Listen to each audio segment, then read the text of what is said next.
Magandang umaga! At dahil madaming nag-request na gusto nila ulit ng kimchi, kaya naman gumawa ulit ako. So ngayon, medyo madami nga ang aking gagawin. Bali 3 malalaking Chinese cabbage ang aking pinamili. Simple at napakadaling gawin lang yung aking gagawin dito. Dahil kakainin din naman nito kaagad, kaya minadali ko na yung aking paggawa.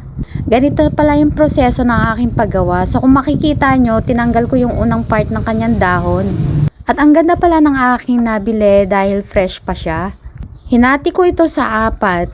Saka ko naman tinanggal yung mga maliliit. Ito yung pinakamasarap na part para sa akin. At saka ko naman ito hinati-hati sa medyo malalaking size. Pero depende sa inyo kung ano yung gusto nyo.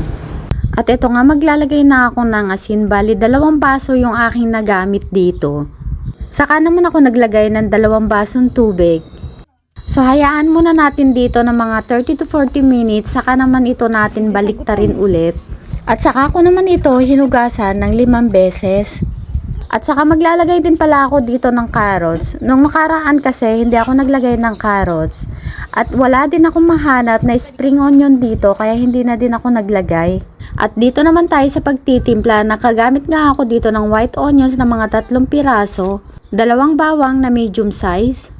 Maglalagay din ako dito ng betchin, asukal at chili powder. Maglalagay din pala dito tayo ng patis.